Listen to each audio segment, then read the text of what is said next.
J'ai récemment coaché une startup qui a rencontré des problèmes avec une application faite en no-code. Une des fonctionnalités mettait plus de 17 secondes à afficher le résultat attendu. Autant vous dire que construire une startup avec ce type de performance, c'est quasi impossible. Et c'est pour ça que dans cet épisode, nous allons parler de finalement pourquoi ça arrive et comment résoudre ce type de problème simplement et sans forcément avoir à réinventer la roue et à recoder toute application en vrai code. Allez, on va voir ça tout de suite.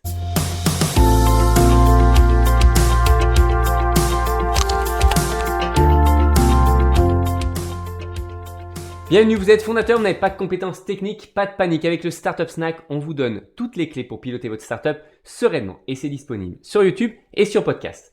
Je m'appelle Amaury et je suis le fondateur de MyCTOFriend et depuis 2013, j'ai accompagné des centaines de startups en tant que CTO. Et récemment, j'ai deux fondatrices d'une startup, une Legal Tech, qui sont venues me demander un peu d'aide parce qu'elles avaient une application qui avait été développée par un prestataire, mais cette application était absolument pas performante, elle était extrêmement lente. Certaines pages allaient jusqu'à 17 secondes pour être chargées. Alors déjà, pourquoi est-ce que ça arrive et est-ce que c'est à cause du no-code?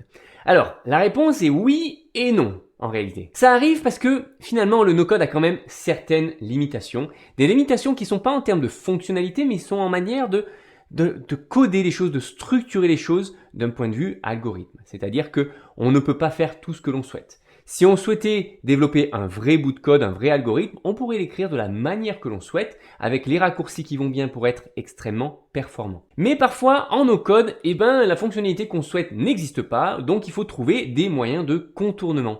Et c'est ces fameux moyens de contournement qui, la plupart du temps, vont se mettre à utiliser beaucoup de mémoire et beaucoup de processeurs. Autrement dit, une application au début va peut-être fonctionner et apporter une réponse en 1 ou 2 secondes, mais dès qu'on va atteindre peut-être 1000 utilisateurs et avoir des données dans notre base de données, et bien alors là, ça peut être très rapidement la catastrophe. Alors si un jour vous rencontrez ce type de problématique ou si vous l'avez actuellement, voici les 3 solutions que vous pouvez explorer avec votre fournisseur, avec la personne qui développe l'application. Première solution la plus simple, c'est de simplement limiter le nombre de données affichées sur l'écran, le nombre de données qui sont chargées.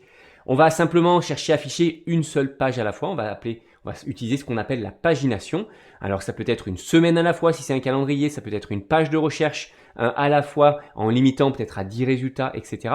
Rien que le fait de faire ça, ça va généralement grandement améliorer les performances. Si c'est pas suffisant, la deuxième solution, c'est d'utiliser du vrai code par-dessus le no-code. Autrement dit, nous allons demander au no-code de nous préparer les données, de nous les envoyer.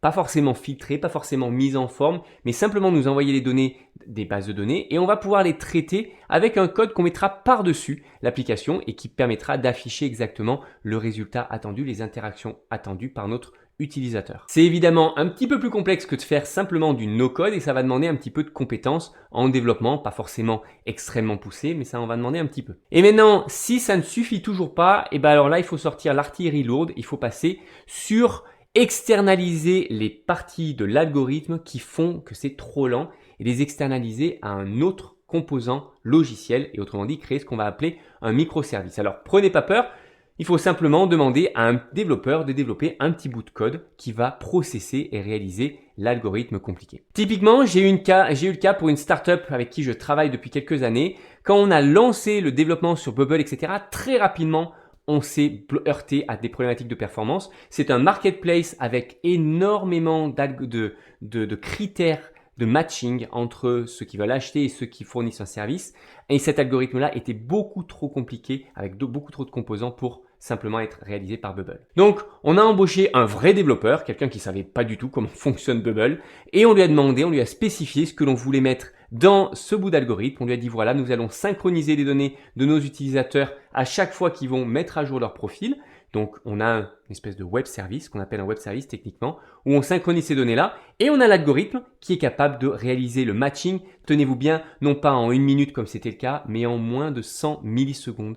Tout simplement parce qu'on est sur du vrai code avec des vraies bases de données performantes. Et voilà, problème réglé. Depuis, cette startup continue d'évoluer avec toute la partie applicative toujours en no-code et juste ce petit bout de code, la partie recherche qui est un microservice API. Alors, ce qui est bien important de se rappeler, c'est simplement que le no-code a été conçu pour des no-codeurs, autrement dit des personnes qui à la base ne savent pas forcément coder et qui surtout ne vont pas savoir faire la différence entre un algorithme performant et un algorithme qui ne l'est pas. Et de l'autre côté, on va avoir des vrais développeurs qui sont très bons mais qui ne connaissent pas le no-code et généralement ne sont pas toujours très intéressés par le no-code. Et donc il va falloir essayer de rapprocher ces deux mondes et d'être capable de les connecter ensemble pour finalement tirer le meilleur des deux mondes. Et c'est en combinant les deux, le no-code et le code, typiquement en faisant ce qui est suffisamment facile en no-code et ce qui est trop compliqué en code, que l'on va pouvoir créer quelque chose de rapide, facile, avec des budgets qui peuvent être juste top, surtout quand on va lancer une startup, surtout sur les premières phases d'une startup. Voilà, j'espère que vous aurez apprécié ce contenu. Si c'est le cas, likez, abonnez-vous sur YouTube.